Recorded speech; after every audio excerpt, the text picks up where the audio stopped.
So as a way to link to community action more locally, we have 3 panelists coming up. We have Laura Scudiere, and Melissa Dotter, and Danielle Luther. Okay, so thank you everybody. I was just joking. I'm like, don't leave. We promise our 15 minutes will be totally worth it. So I'm Melissa Dotter. I do the Drug Free Communities program out of the health department here in Marathon County. But a lot of work that I do actually serves really around the state. So no matter where you're from, some of the work that we're doing here is really kind of setting the path or setting the tone for a number of coalitions that are working in this area of interest. So when we look at this, one of my purposes here is to really talk about why it's so important that this conversation continues and why it's so important that the entire community gets involved within your own little areas. So I see my slides have started. Wonderful. Okay, so the things that we know. When we talk about substance abuse, we know it's complicated. I always joke that it's kind of like your Christmas lights you put away every single year, and every darn next year it comes out in a big wad. And when you think about substance abuse, it's so interconnected. We can't just focus on one area, which has been talked about a lot today, because when we focus on one area, we think we nailed it, and then we ended up in another area, and we found out we didn't even realize we even thought about that. So we know that these are interconnected. We look at these as wicked problems. There's a lot of opinions when it comes to solving these. There's a lot of different pathways we can take, but it is something that it's extremely difficult. We can tame them. And it's something that in our community we really embrace. And when we look at the extent of this problem, if somebody asked me, what's the overdose rates in our community? I can give you our medical examiner's numbers. I can tell you that our medical examiner, we haven't had more than a dozen deaths in the last 5 years related to opiates. Now, compare that to the AIDS Resource Center data, who does our local needle exchange. Their rates of people being trained in the use of naloxone and utilization of naloxone has gone up in the thousands of percents in the last 5 years. Last year, they had 47 saves alone. That's 47 more people we may have buried if that service wasn't available. And when it comes right down to it, it's like playing whack-a-mole. Every single time we think we've got our hand on something, something else pops up. I just put a handful of some of those trends that in the last month our community has been having to address, like carfentanil, which we've probably heard about here today as well. So a lot we don't know. What we do know is that this issue is complex. We can't just put our money in a program. We can't just put our money in individual interventions or family interventions. We need to look at this as a whole community. From those of you that have heard me before, you hear me talk about the duck in the dirty pond. We cannot take an individual out of their addiction, put them into a 21-day, 28-day program, put them in jail, somehow take them out of that situation, put them right back in the same community, and expect a different result. We need to clean the pond. Our ducks need us. And when we look at resources, we need to make sure we're funding all those prevention, treatment, enforcement, recovery, because no one agency can do it alone. You've heard we can't enforce our way out of the problem. We know we can't just open up treatment because we need to continue this. And when it comes right down to it, we need to step out of our comfort zone. There's no simple answer because we need to have a multifaceted approach. We can't save one person at a time. We need to look at the community as a whole. And you've heard people talk about silos, and for me, silos is okay, and this is why. As long as we communicate, as long as we have trust, as long as we stick within our areas of expertise, we have people that are doing treatment. We can't have them tell law enforcement how to do their job. We can't have law enforcement talk about how to do treatment's job. We can't have prevention people saying, well, we don't know what we can do. We only have so many hours in the school day, for example. So silos are okay as long as we're talking, as long as we're getting involved. And this illustration points that out because it's not about me and my work with the AOD partnership or my work through the health department. It's about the issue. If all of us are doing our parts within our own areas, we're going to be able to make a lot of great things happen, whether it's through our action teams, whether it's through the different events that are happening, whether it's through the different trainings that are going on. In the last month, I could tell you that we have had 5 different community events in our community, not driven by me, not driven by the AOD partnership. We've got people that are so invested in this, and I hope all your communities, wherever you're from, can feel the same. So with that, I'm going to bring up Laura, because as a prevention person, I talk about recovery because things like substance abuse in the home are huge indicators for prevention. So now we get to hear more about recovery. Thanks, Mom.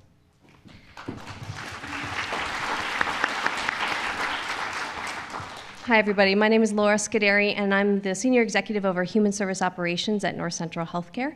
And today what I'd like to do is talk a little bit about how you, as an individual, as an employee, as a neighbor, a good citizen, can help someone in recovery. And I'd also like to talk a little bit about how you can get involved in the community so that you can support substance abuse-related activities. And I want to give you a few examples of things that we've done in the community in the past year that really have made a difference. So how you as an individual can support recovery. So one of the things that we want to make sure is that you recognize that there are many pathways to addiction. So with that being said, there's also a lot of pathways to long-term recovery. And so recovery is really person-specific. And so it's really our job to make sure that we can do what we can to remove or reduce the stigma around recovery. So we need to make sure that we accept the individual without judgment. A lot of people feel judged by the fact that they're in recovery, and there's a lot of moral stigma attached to it. But as we all learned today, addiction is really, it's a chronic disease. It is not a failing, it is not a moral issue. It is a chronic disease, and so we should really treat that individual as if they have a chronic disease. We also need to create substance-free environments. So one of the previous speakers said, I think it was Michelle from Step Industries had said, is your work environment promoting some of the things that we need to make sure that are not promoted in a work environment? Are all of your Christmas parties, are all the parties centered around alcohol-themed events? Do you have individuals that are in recovery? And is that making them feel welcome, or is that making things harder for them? So we want to make sure that we create healthy, substance-free environments for the people that we know and love. We need to make sure that we actively listen, because recovering addicts, they need people to listen to them, to validate what they're going through, to help them with their victories and support them in their struggles. So really it's about us listening to those in recovery. But also we need to encourage healthy habits. So, we can do that while we're listening to them. We can help them cook healthy food, we can exercise, we can take a walk. I think at our organization we're having a kickball game. I will not be participating in that because I may hurt someone. But that's a great example of healthy habits and activities that we can do in our workplaces that would support individuals in recovery. Also, there are several support groups in the area. You can suggest a support group. You can, the recovery coaching model, which I'll talk a little bit more in a bit, it does help individuals interact, and there's a lot of power in social interaction for our recovering individuals. We want to make sure that we are patient, that recovery is a long and complicated process. People make mistakes. We're all human. So it's important for them to know that we as their family, their friends, their neighbors, their coworkers will support them when they mess up, if they mess up. So I want to talk a little bit right now about how you as an employee, as a citizen, can be a part of the recovery community, in that you can support substance abuse-related treatment programs or changes to our community. Here in Marathon County, let me give you a few examples. With the help of the AOD partnership, with which Melissa heads, there are lots of community conversations that span many interests and sectors. For example, the recovery coaching sessions that are going to be held in August. So that's a wonderful program that we really do need in our community. It was actually identified as a gap in our community through AOD discussions from community members such as yourself.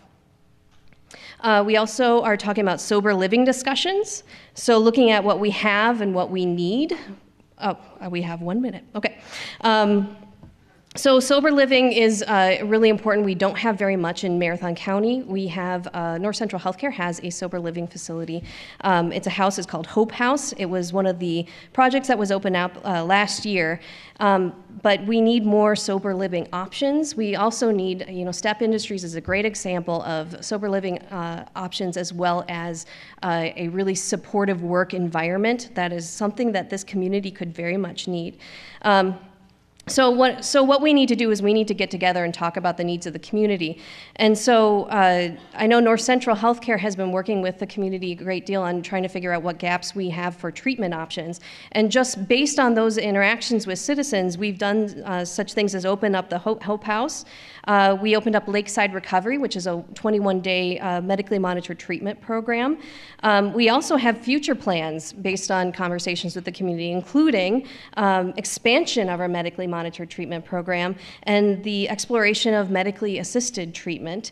And so we really want to engage you in these conversations. So if you're interested in participating, again, I think the first thing we need to do is, as individuals, we need to really reduce the stigma, and we need to make our work environment safe and supportive for individuals in treatment and recovery.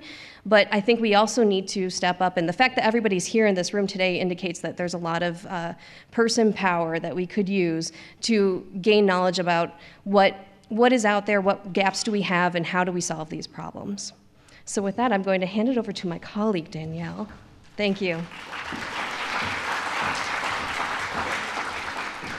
Well, good afternoon. I know I have the honor and privilege of speaking last, and some of you are probably looking at your watches thinking we're over time, but I'll try to be brief. I just want to share a little bit about some of the programs that I work with. So again, I'm Danielle Luther. I'm the Substance Abuse Prevention Manager at Marshfield Clinic Health System, and I'm going to talk about two programs, Northwoods Coalition, which is our substance abuse prevention program, and then Hope Consortium, which is a group that is working on the treatment of opioids. All right, so first, Northwoods Coalition. It is the oldest and largest network of substance abuse coalitions in Wisconsin. So it started in 1995. It also serves as the Northern and Western Regional Center for the State Department of Health Services. So if you look at this map, right here, the yellow and the green show the service area for the Northwoods Coalition program. At the very end of the slides, I'll show you the contacts for the other centers if you're located in those counties. Because we're so large, you can see our service area in these four colored areas. We've broken them into 4 regions. So through these 4 regions, we're governed by a board made up of coalitions from these networks. So we have 50 substance abuse coalitions in the network and all 11 Native American tribes. We get together, we have 16 meetings a year. We talk about technical assistance, training, resources that are needed. All of our work through these prevention coalitions are grounded around the Strategic Prevention Framework. Who's heard of that before? Some. Okay, so that's a federal model through SAMHSA, the Substance Abuse Mental Health Services Administration, that we really follow because we know that if you follow this model, you can make a difference, and it's been proven to work. Just as a quick example of some of the trainings that we either host or work with other partners to host is we've done several drug trends presentations. There are a couple of us that teach the week-long curriculum called SAPST if you're interested in pursuing a prevention specialist certificate through the state of Wisconsin. A-RIDE training, which is for law enforcement, DITAP training, so many, many trainings. And then every other year we host an annual conference. So this year we're working with the State Prevention Conference that's coming up in June. That'll be held at the Dells. We provide scholarships to these conferences, so trying to provide them as free and low cost as possible. Other things that we've done through Northwoods is really promote policy changes at the coalition or the local level. So as examples, helping pass synthetic drug ordinance, smoke-free ordinance, social hosts, which may or may not be allowed anymore, working on prescription drug collection, funding disposal boxes in our law enforcement agencies, helping pay for folks that are interested in getting their prevention specialist degree.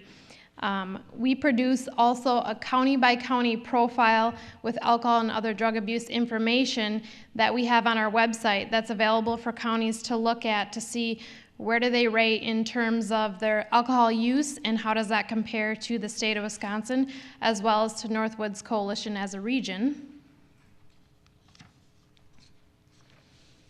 And then also, like Melissa mentioned earlier, Northwoods Coalition members have been a part of working with the State Council on Alcohol and Other Drugs to release some very important publications. So here's just a couple of those examples. One on prescription drugs, one on heroin, one on marijuana. And so all of these are broken out by different community sectors and provide a blueprint of things that you can take to your coalitions or your communities to work on. The next group that's coming up is the Worksite. So that's a little bit about Northwoods. Then just speaking really quick on what is the HOPE Consortium. The HOPE Consortium is located up north. We are one of the 4 funded sites through the state legislation, through the HOPE legislation.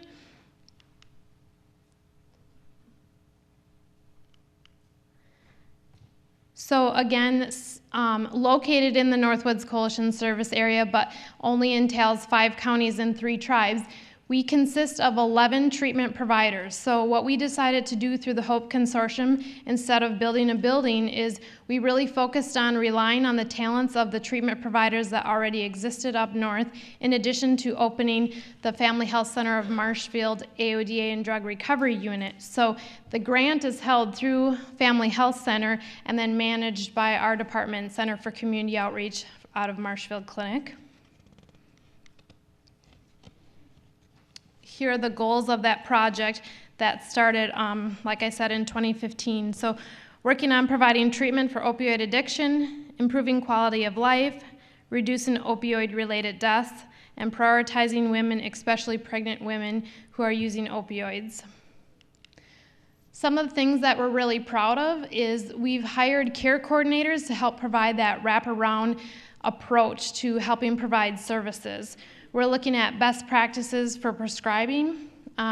We have a 24-hour helpline as we call it, so you can call that and it goes to our nurse line at Marshfield Clinic and we'll get you to, like AJ said this morning, any one of those providers. So any one of those doors is the right door and we'll get you to the services that you need. And then also, again, what Jesse and AJ talked about this morning, the Recovery Corps program that we're starting this fall. So we are in the recruitment phase to hire and enroll 20 folks with lived experience. So it could be a person in recovery or someone who's been touched by someone in recovery. And those folks will go through the week-long recovery coach training and be in the field and located up in the HOPE Consortium area. So we're hoping that it's a novel approach to have the care coordinators providing those services as well as the recovery coaches to really help see if that makes a comprehensive difference in terms of providing treatment services. Okay, and so that was really quick. But here's the website, one for Northwoods Coalition and then the HOPE Consortium. And then if you're not in our service area, I just wanted to put up the other regional contacts who work on the prevention end of the field. So we have Phil Duquette and Dorothy Cheney that are out of AHEC, out of Manitowoc, and then Carrie Lurch from Milwaukee Community Advocates. Thank you.